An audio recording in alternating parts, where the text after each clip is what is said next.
everybody, it's Team Balcony here. Welcome to the Circle of Brilliance. Today we're going to continue and hopefully finish up our discussion about happiness and where it lives on the change grid and all that good sort of thing. So what I'd like to do is just kind of start with a bit of a summary of what I think we've learned. And as I go through this, if there's something you would like to add or correct or refine, please feel free to do so. So we've had quite a bit of discussions about, is happiness a state?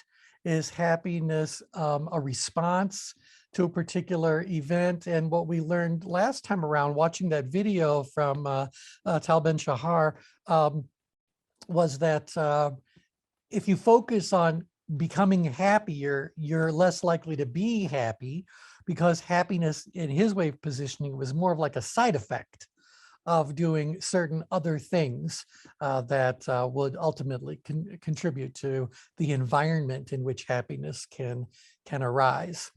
So, so I think those are the three different things we came up with happiness itself.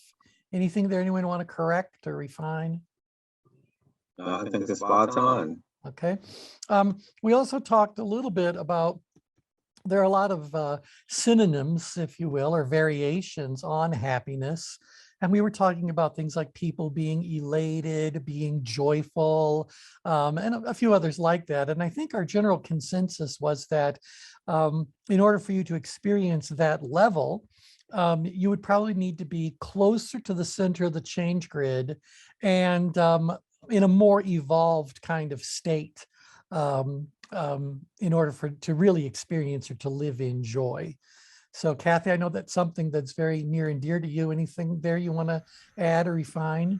No, I think that's about right. I you know, it's near and dear to me because I'm seeking it, and I have Edie envy, so I think that that's where I am around that. I love it, Edie envy. I love it. Okay, so then we just said, well, let's just talk about the practical definitions of happiness.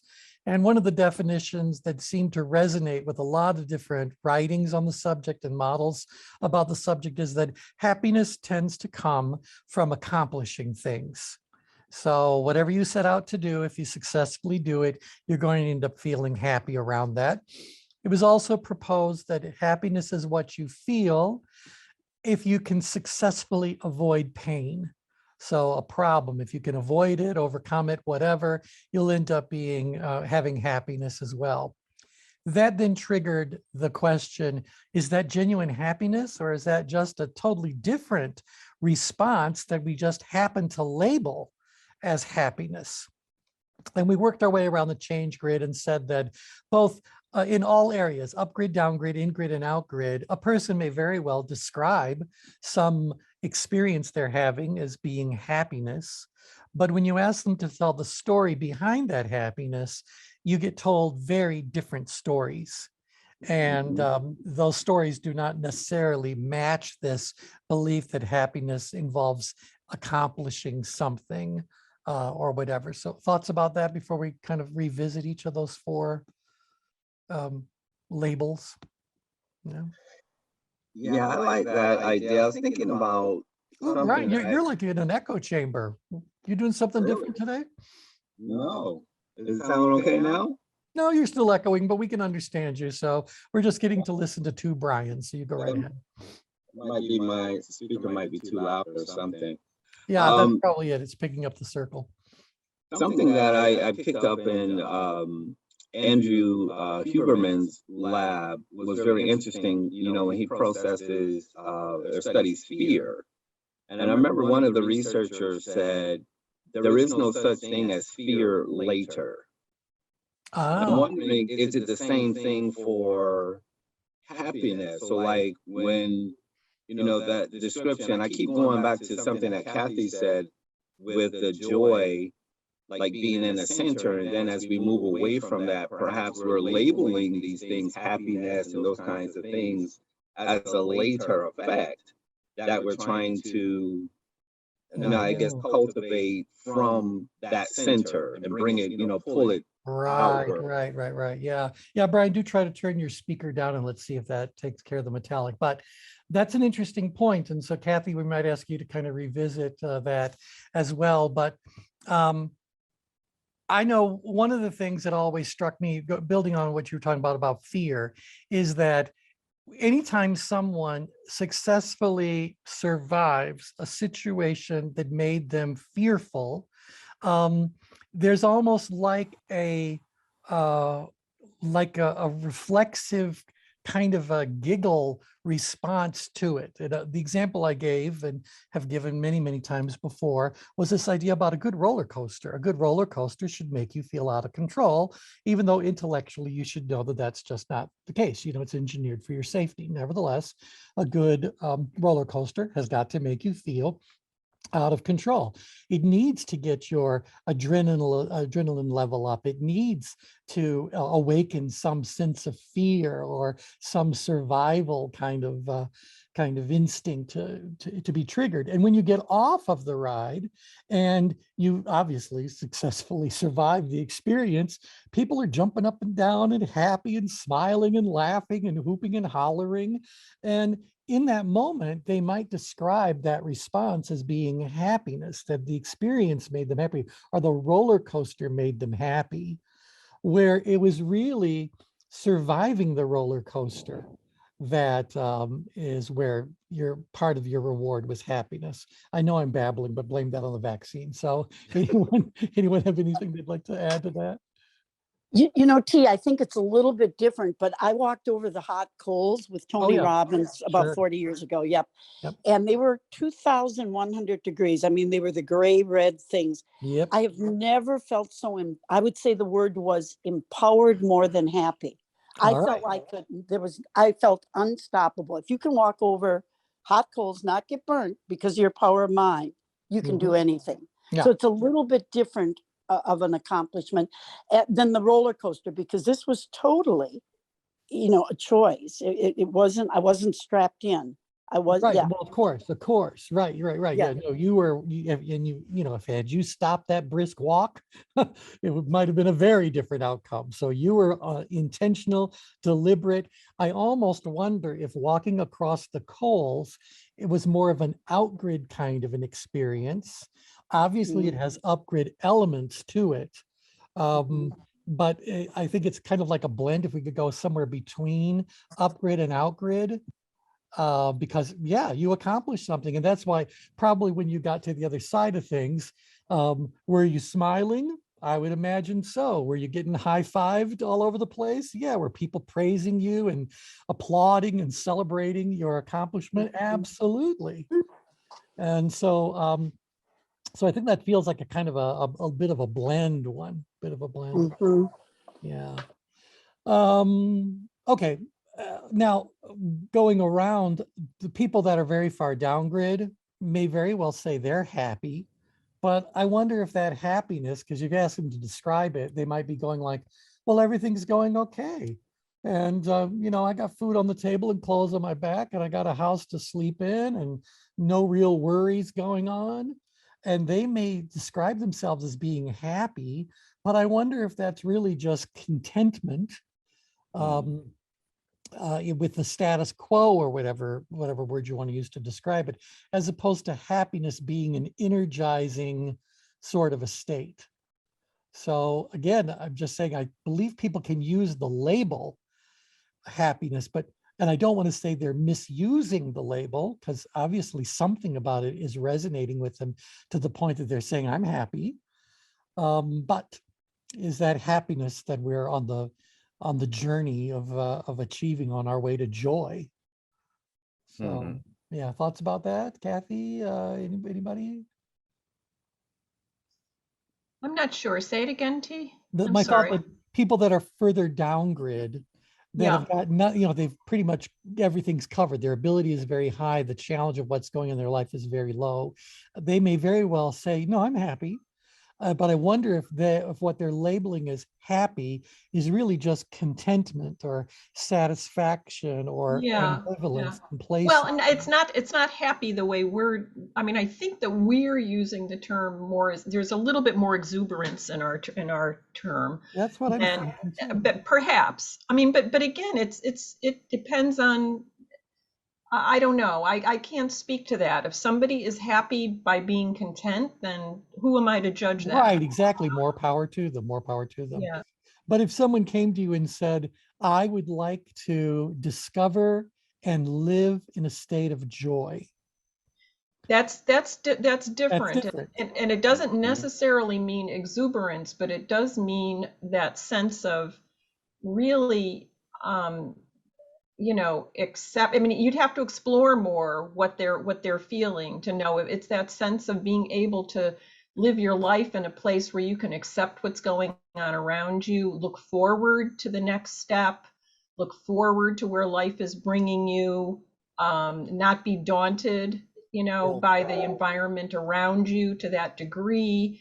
So it depends on what they're describing. The Before I inner would peace, don't you think, Kathy? It's an inner peace. There's just a, Yeah, it is yeah, it's an inner peace and just a, yeah, and it's a kind of contentment, but it's a peace that isn't just yeah. contentment of this is the way it is. It's more, yeah, I'm happy. I mean, I'm able to go forward and I'm excited, I mean, I don't even want to use exuberant words because I don't think Right, that's the right, right, case. Mhm. right. I- And I can certainly see, being a downgrade person myself, I can certainly say that there is contentment, and then there's contentment that you find deeply satisfying, and being satisfied to me is a step towards happiness. But yeah, yeah, yeah, yeah. And I think that the reason why I want to revisit this is to say sooner or later we need to make this practical in the work that we're doing with our clients. And if we have clients who are not experiencing moments of happiness, forget living in a state of happiness, but they're not even experiencing moments of happiness, or they're experiencing things that they're labeling as happy, um, we very much need to explore with them how they are defining happy. So what are the metrics around this happiness that they are currently experiencing as compared to how they would describe the happiness of their most desired state? Does Yeah, that, and what conditions, support that? ooh, Because Brian, you've never sounded better. No, I'll tell you. Whatever you're doing right now, you could have a radio show, my friend. because I'm thinking like, think about people in the workplace that say they're not happy at work. Mhm. So are they talking about things that they can control in the environment, or are they talking about things the organization controls and how they interact with that? Yeah, yeah, yeah. So, contentment with conditions, then as soon as the conditions change, you're no longer happier or happy, so it's like it's robbed. And you hear this a lot when someone said one time, I forget the management guru that said it, but they say, I don't find any satisfaction in my work. And he said, well, you're not going to find satisfaction necessarily in your work. Satisfaction comes from the one doing the work. Mhm, mhm. And I think the experience of it, because what I'm trying to get to, at least in my mind from a neuroscience perspective is, and I think this is what tension management helps us to understand, is the full experience of happiness. Mhm. Because it's physical, it's sensory, there's an intellectual component, there's an emotional component that accounts for the full scope of the nervous system. So I'm trying to really position in my mind, like if it's just simply based on certain conditions, then the happiness, not only is it temporal, it's going to be very temporal in Mhm. those cases. But Fleeting, yeah. yeah, so but if it's more than that, then at least we can go into it when we need it. Because it seems like some of these, conceptions, when we need them the most, they're not present. Like Right. like when we Well, want to enjoy it. let's play a little game with this then, just to, again, try to make this something really practical for us. If I said to each of you, and I am, I'd like you to answer 2 questions for me. Are you happy? And how do you describe that feeling or that experience of happy? So who amongst you are happy, and how do you describe that experience? Like happy I'll go. right now? That's what I'm looking for. How do you feel it? How do you describe it? Because you might very well say, well, right now I'm not really feeling it. So that's for you guys to talk about. Gotcha. Okay. So, all right, so David, you're unmuted. Are you happy? I know. Am I feeling happy? I'm not feeling sad. I'm feeling engaged. I'm feeling stimulated. I'm feeling participative, but I'm not feeling happy. All right. And so, because what elements would be missing in this current experience that would need to be present for you to add the label of happy to what you're? You know, that's a really tough question. Mhm. I would suppose for me, and please let me state that again, that this is for me. I'm happiest when I get recognized for performing something well. Mhm, okay. Yep. Could be music, could be a coaching engagement, could be some kind of leadership development, but you know, recognition for a job well done, I feel happy. All right. Very good. Very good.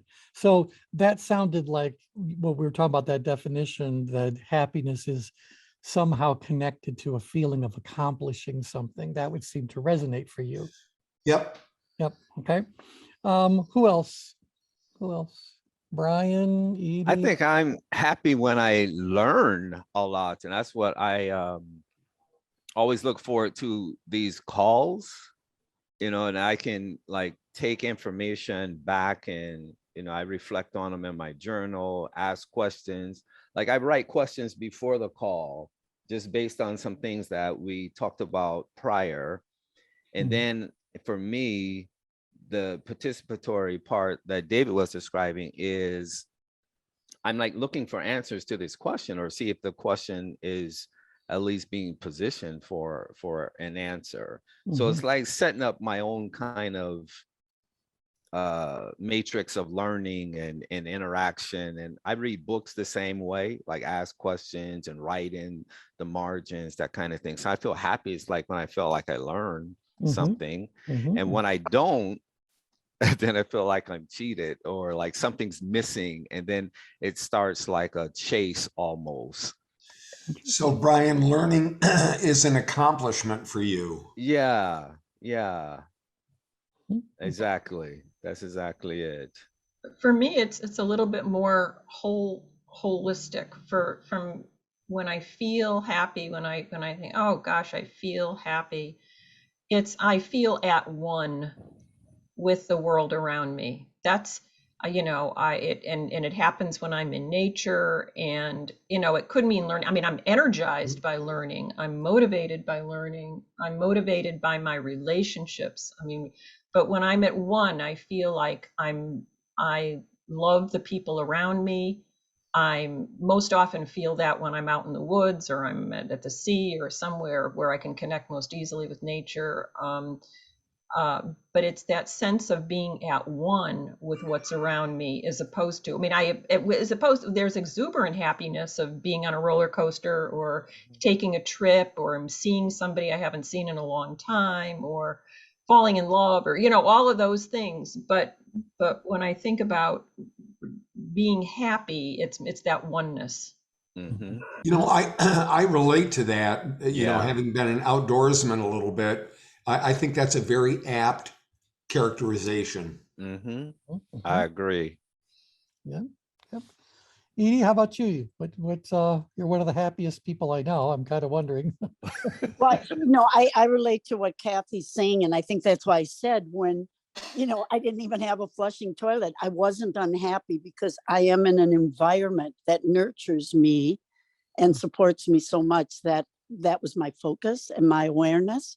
Mhm. And so, yeah, and an environment has always, I've never gone someplace for a job. I picked the environment and I let the world work around that. Mm, okay. So Yeah. I wonder, how do we, because I like how Kathy characterize that, right? So I think about all the different environments I've been in, different countries I lived in, and that connectedness, when it was there, it was bliss. When it wasn't there, which was often, then it was very difficult to like be happy in that space, because I soak up environments that I'm in. And so many a times, you know, when people are suffering around you, I remember asking my father about poverty and why was in most of these developing countries, you know, two of the poorest citizens are typically women and children. And his response, I'll never forget it, because I said, well, his response was, that's just the way it is. And I said, well, I don't think that's accurate, because we're not like that. And so, you know, I can feel somewhat what those people were feeling, although I wasn't experiencing it. And Right. that took away some of the happiness, if that makes any sense at all. Well, yeah, I mean, it's like even with what's going on right now with the Ukraine, I could be having a very happy moment, but if I am now made aware of what's going on over there, two things happen right away. Number one, I feel guilty for feeling happy in my own reality. Mhm. And the second is that I get pulled into what the unhappiness level must be. And I marvel at the fact that in my lifetime, and hopefully this will remain true, I have never been in a situation like that. So I don't even know what words to use to describe it, but you just go, and I'm always noticing when they show shots of these different cities in Ukraine, it looked like any other city that's, you know, doing well for itself. And all of a sudden, it's just a movie set from a dystopian Mhm. kind of a, you know, crisis. It's terrible. So I think that's interesting that, yeah. Okay, again, that's without even talking. So. You know, and I think, Key, that's why, you know, in Wisconsin, men go hunting and fishing. It's a detachment. It's the Buddha, you Mhm. know, kind of philosophy of just being in the here and now. So whether it's nature or whatever, and I have guests here that love the buzz of New York City and go crazy because I have a very natural environment. They miss honking horns. Yeah, And right. Because that yeah, environment, for some reason, really stimulates them. One of the reasons why I wanted to ask you to weigh in on my little questions is because I was curious to know if I would hear you describe external factors that are required for happiness, or if it was going to be internal factors you know what, that would be there. Yeah. you know what, and I was just going to bring that up. I'm thinking of a client of mine 40 years ago who they were worth many millions. He was in the oil business. They had a yacht that was a couple $1,000,000 up in Fish Creek, Wisconsin.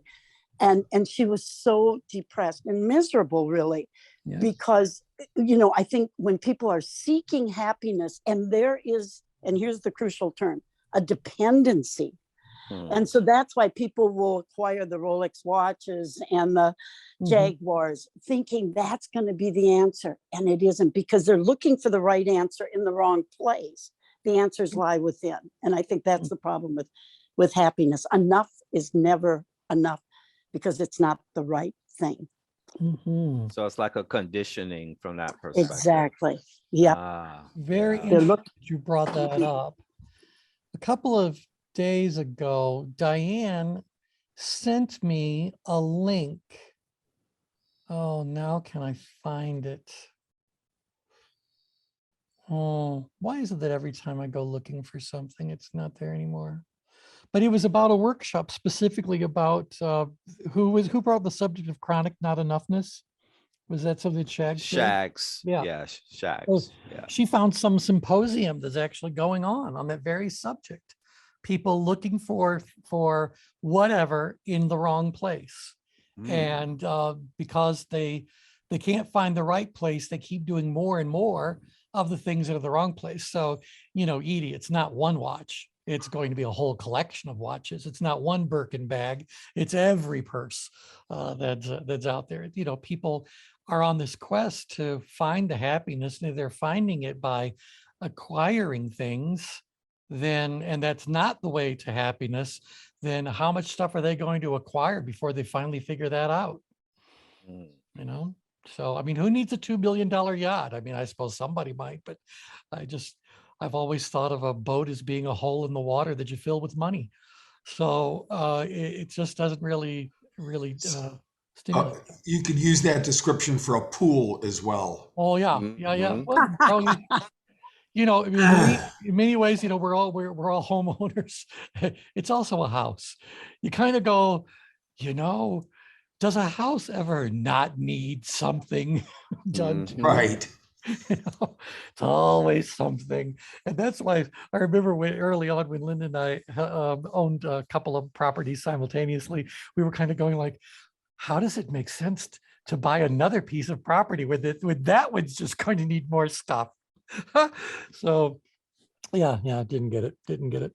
Okay, so the reason why I'm bringing this idea about internal versus external, and I would just say that when you guys started mentioning nature, initially I thought like, well, nature is something external, but then I thought nature simply is.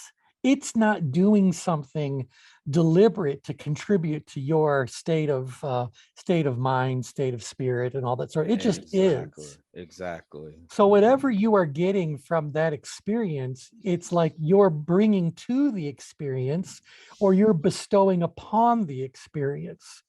As Edie said, some people can be put in the beauty of nature and find the silence or whatever tormenting, but put them in New York City and they thrive.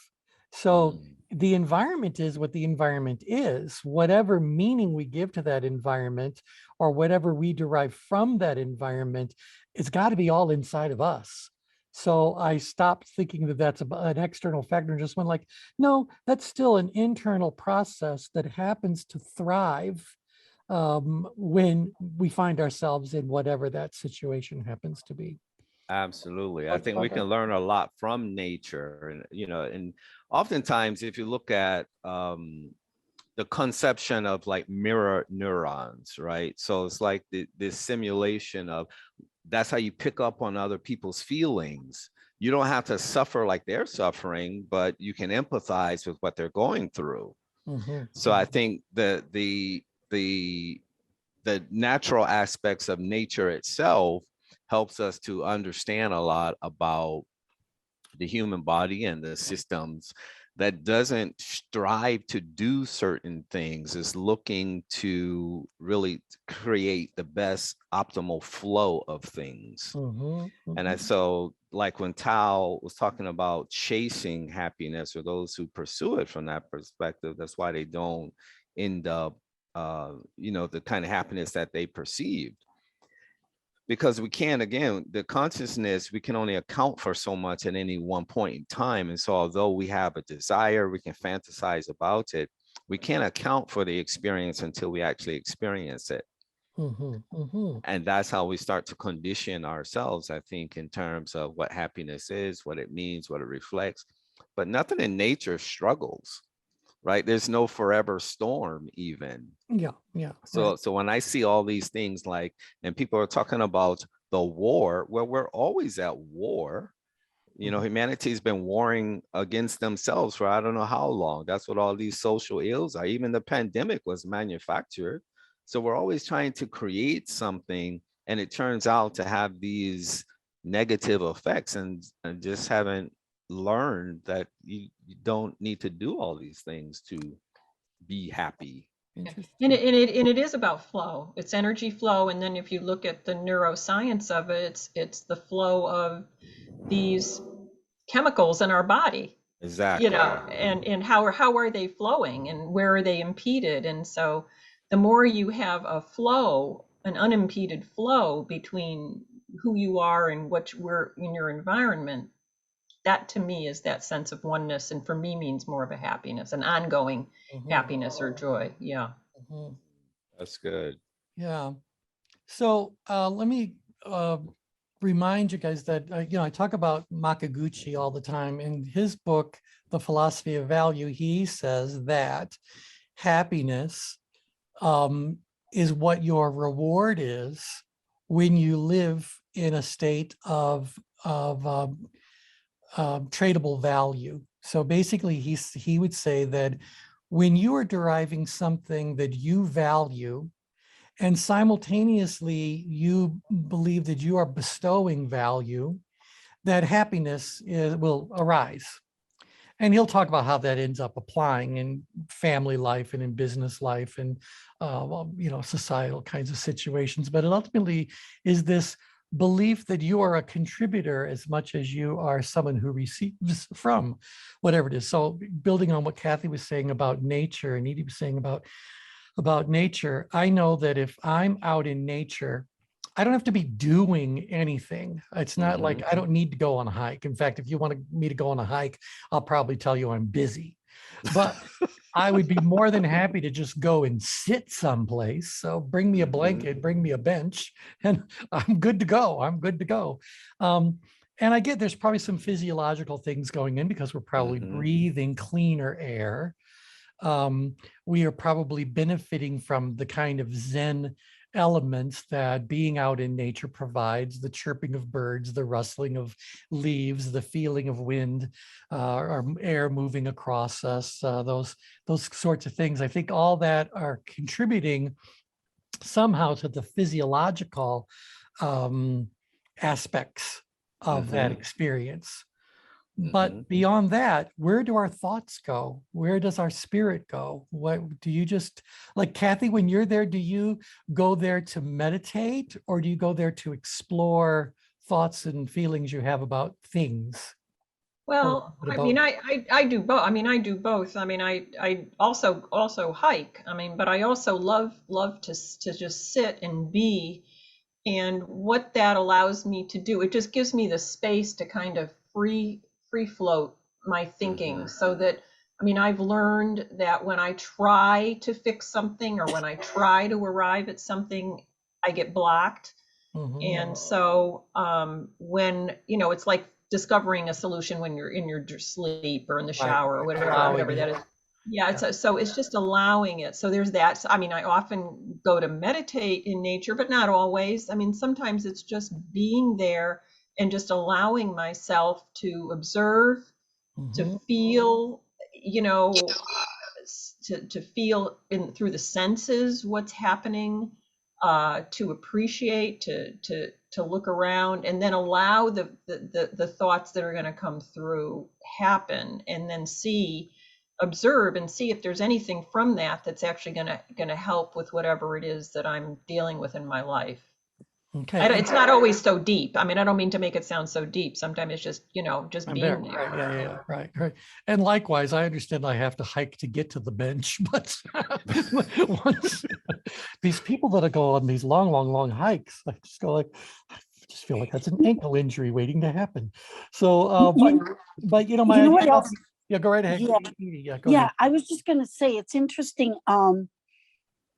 What was I going to say? Oh, a guy wrote a book, and I don't remember his name, but it's on the actual aspects of nature, of why it does support and nurture us. And I can't think of his name, but I want to say one other thing, is that because we can draw from the association of what it does, there's been studies done, like just the image of something, a false plant, a fake plant, can give some of the same energy as a live plant, because in our mind and the association, our perception, we re-experience it. The other thing I was going to mention, in the concentration camps, Nazi Germany, they found that the most prevalent inscription in the, inscribing in the walls was a butterfly. And so I think these images, like the butterfly gives us freedom, hope. Yes. That it was interesting that they found butterflies inscribed in the walls. The most. That's very interesting. I find it interesting too. The other thing about nature, just as you were saying, I mean, animals and plants and trees have their own energy. They communicate. They communicate with one another. They communicate with the earth, and they communicate with us if we listen to it. Yeah. So that's part of what gives us, whether we know it or not, when we're in that space, we're actually in a different kind of communication. Mhm. Exactly. Well, one thing that I learned years and years and years ago when I was out there exploring nature and learning about survival skills in nature and all that, I remember that the instructor said to all of us, and I would have been a college age kind of guy at the time, he said, you have to understand that nature has its own agenda, and nature does not really concern itself all that much with humanity. Because if nature really did concern itself, nature would view humanity as a threat, and would or could mobilize whatever the power of nature is to stop that. So he always said that's why it's very important, building on what I was saying about Makaguchi, is that we are out there not only to enjoy what nature brings to us, but we need to return something to nature in that same moment, in order for the exchange to be fair. And so I thought it was really interesting because we had to spend a lot of time thinking about what is it that we are giving to nature when we are out there enjoying what nature is offering us. Any thoughts on Yeah. that? Yeah, I think it's love. Love. Okay, great. Yeah. Yeah. Yeah. Love, respect, appreciation, Respect, Yeah. appreciation, and not destruction, not destruction, right? We're not leaving our garbage around. We're not removing things that need to be left in place. We're not doing those things. So, and I think that was all it, this idea about to acknowledge and appreciate is a way of returning the value to whatever it is. And so you go like, because I mean, how many people will go out on an outdoor kind of experience and leave their garbage behind, or, not tend their fire or whatever the case may be, and do something destructive. And I think Not that for- kind and of not- reciprocated value is often missed, especially, I look at even in developing countries, this idea of urbanization have been studied for, like, even in South Africa right now, that's the cause of diabetes is urbanization. So diabetes is the second leading cause of death of South African citizens under the age of 60. And it's said to be spawned because of urbanization. So, you're building more technology. It changes the lifestyle of people. They're ordering out instead of growing their own food. They're not even eating, homegrown food. So you start eating more processed food now. So, that's going in the opposite direction. And it's seeing a lot of this kind of development, for the sake of what one calls convenience or making society better, but it's doing the opposite effect in many cases. Yeah. So again, to bring this back to client work, how do you go about using this as we talked about this now for 8 hours. How do we use this 8 hours of exploration to better understand our clients, or work with our clients, or self-apply it for that matter? I believe that happiness is a state that every client needs to experience. And it's our job to be aware of and help guide them to and empower them to experience more happiness in their work. Yeah. I would agree with that. Like, how do what's the difference between, I understand the upgrade downgrade maneuvers, but like the PowerPoint maneuvers, what's the difference between that and upgrade downgrade maneuvers? So it's like, say you have a client who, like these entrepreneurs whose boards I sit on, they're startups, and so they're outgrid, they're striving and achieving and trying to make things happen, but many of them aren't happy in this process. Yeah. Because there's a lot of uncertainties and different things that they're dealing with, and they're wearing the hats of many different roles because they don't have a lot of funding, and they're pitching to venture capitalists. So how do I use like PowerPoint maneuvers to bring them to an empowered state so that they can experience what Makaguchi's talking about in terms of reciprocating value, because for them, the value is at the end. There's an end product. Yep. What I'm trying to get them to see is you have to cultivate potential value along the way. Right. That the would value in- change the whole state. value in the pursuit. Yep. Hey, Right. Pete, Yep. if I could share with Brian, Brian, I had a client that I used one of T's, processes with what do you want to gain? What do you want to lose? What do you not want to gain? What do you not want to lose? And I took about 30 minutes to go through that with him. And I want you to know at the end of that conversation, they were centered and they felt good. Mhm. Ah, okay. Yep. And It was about- we have that worksheet too, don't you? Oh, you yeah. get- And yeah, anytime you guys yeah. want to revisit it, we can. Because what happened as David was describing that, and what the point of the PowerPoint maneuvers are, is that it's about restoring clarity, or finding clarity, Mhm. restoring balance. Because if you're too far out grid, down grid, up grid, or in grid, you're out of balance. That's what those circles are really all about. Are you in balance? Are you in 1 degree out of balance, which would be inside of the green circle? Are you at a 2 degree imbalance between the green and the red, or 3rd degree imbalance out in a danger zone beyond the red circle? So what we're saying is that there are plenty of times when we find ourselves too far up or out or down or in, and we need to have a skill set that allows us to very quickly and easily get back to this centered place where we can be more objective in what we're seeing and are doing or whatevering. We can have a greater level of clarity. We can detach ourselves from all of the emotional stuff that comes along with whatever it is that's out there, and find our own truth again. So this whole idea about carrying detachment, that's what this is all about. And so I would say to you, Brian, the difference between upgrid and downgrid maneuvers, and even in-grid and out-grid maneuvers versus PowerPoint, is that they all have their own different intention. And certainly when you're doing upgrid maneuvers, keep in mind that sooner or later you're going to go through the PowerPoint, but that's just coincidental. Those maneuvers are designed to raise tension. Downgrid maneuvers are designed to lower tension.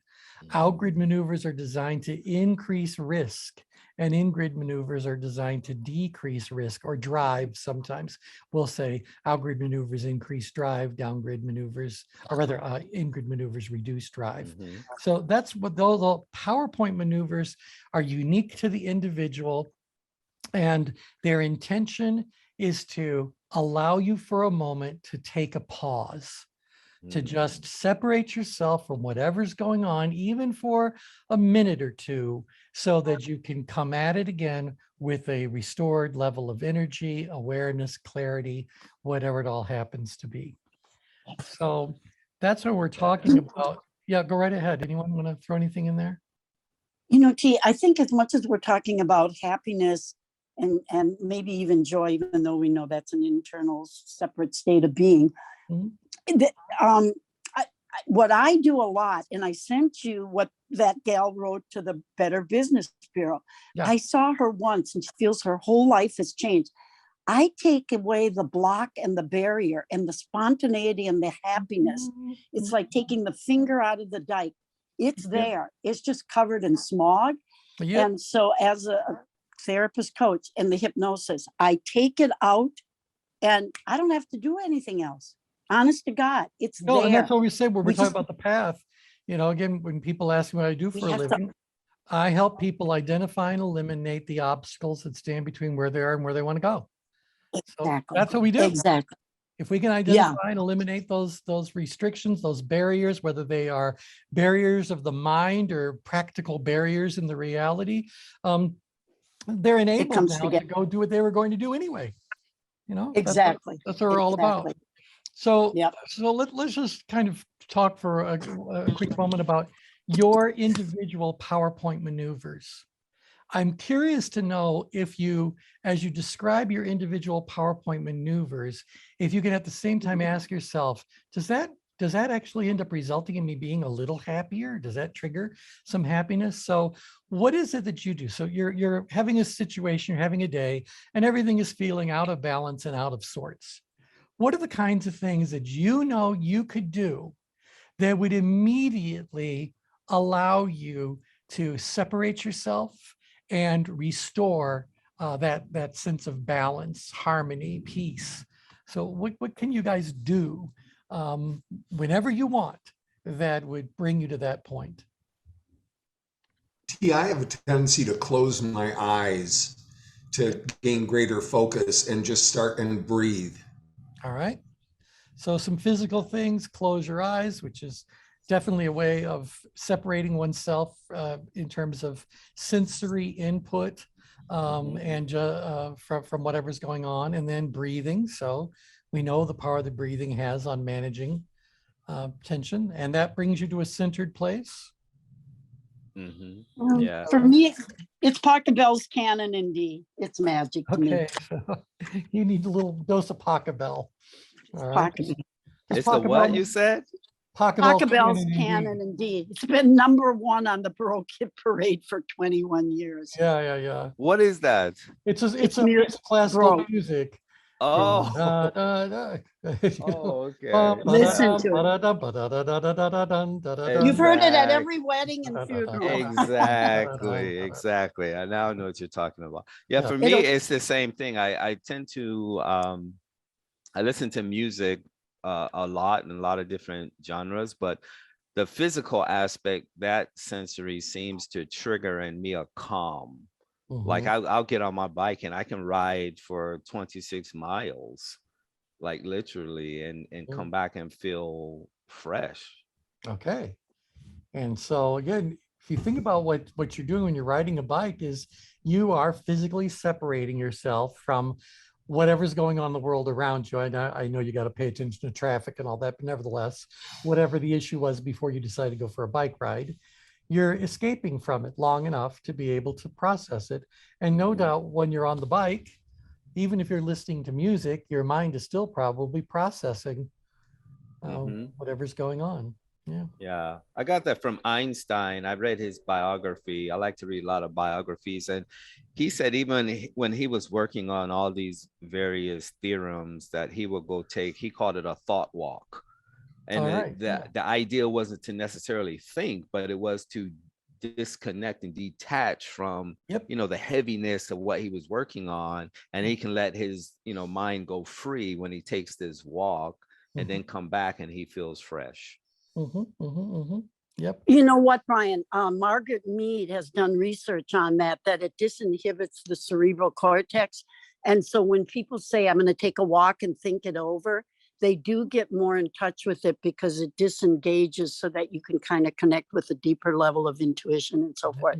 So there is science behind that. But the other thing is when you move through space, I water ski and I have a jet ski and I bike. And dance. When you move through space, there's been some research on that you feel more alive. So it is a moment of, beyond flow, but aliveness that you don't get from sitting. Right. It's dopamine's being released, endorphins are being released. Yeah.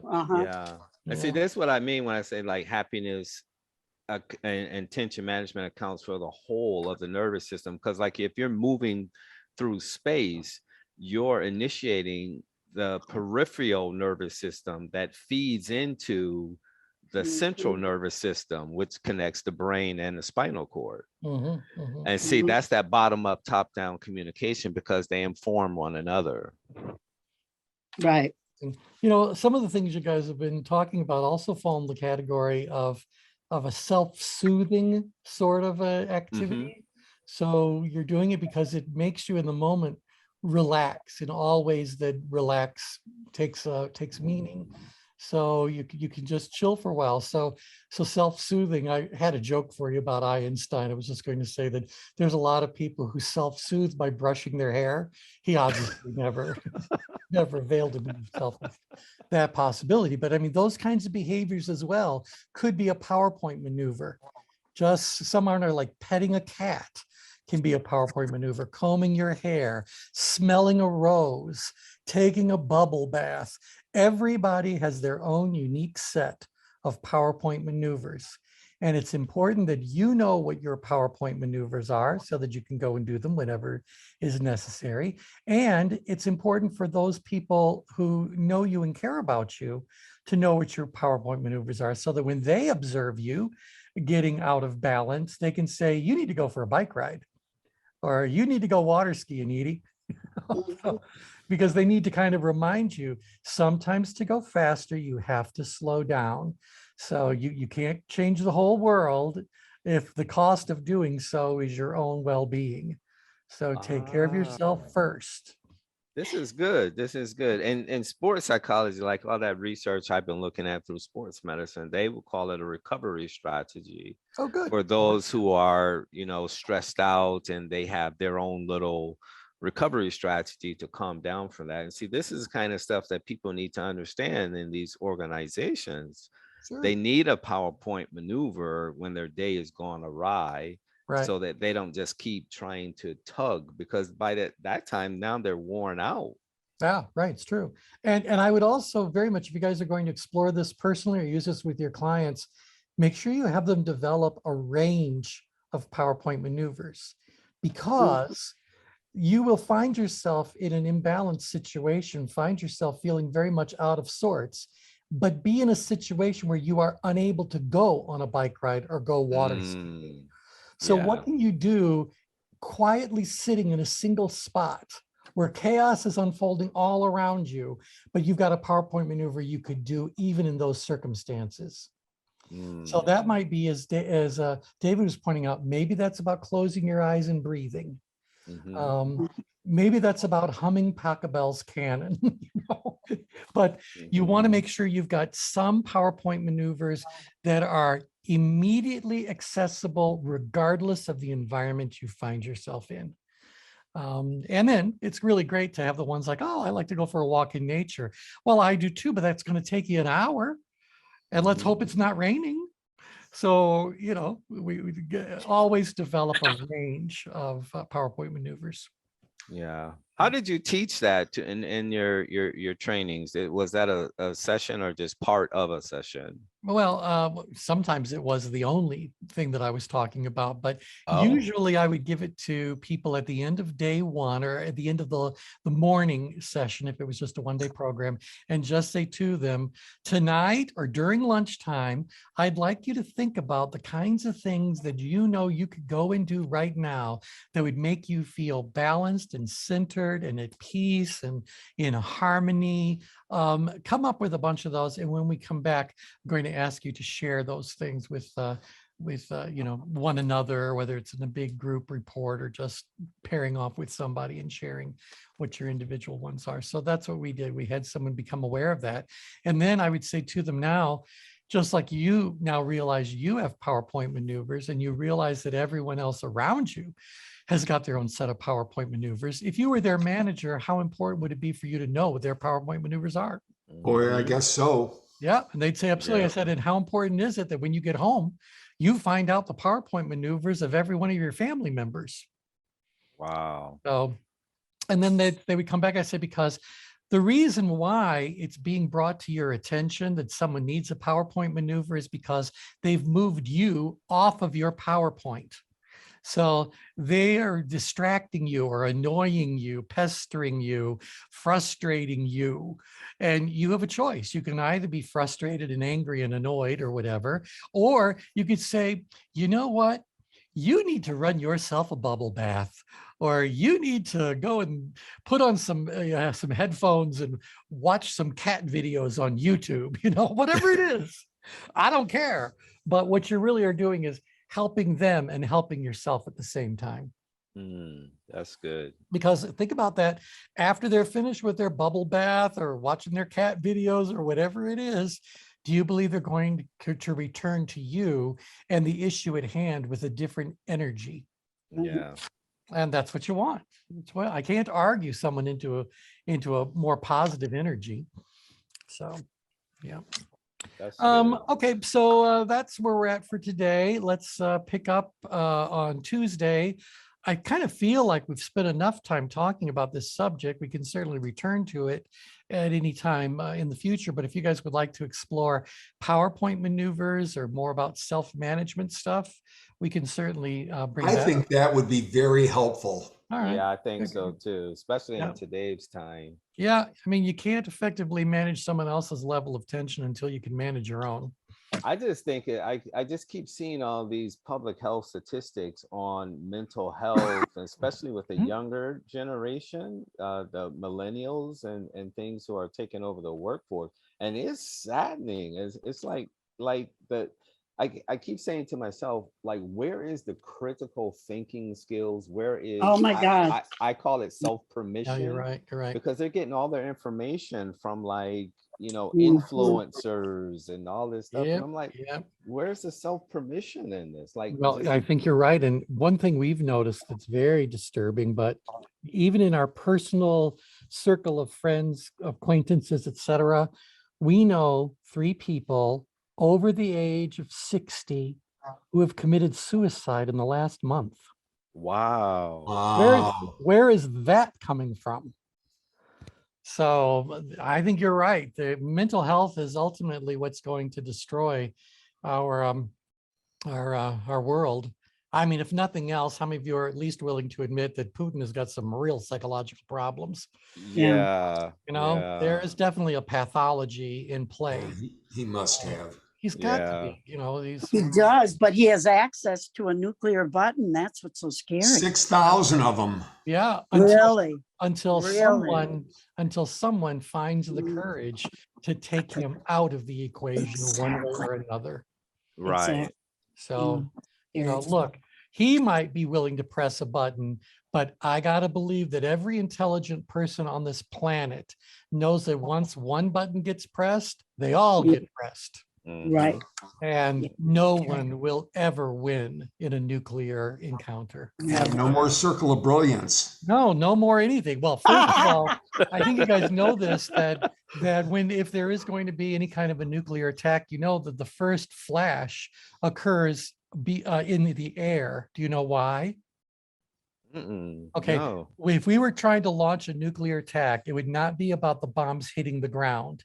It would first be about a bomb exploding over the land, because it completely interrupts electromagnetic factors. Oh. So communications would automatically go down. No one's computer, there'd be no electricity.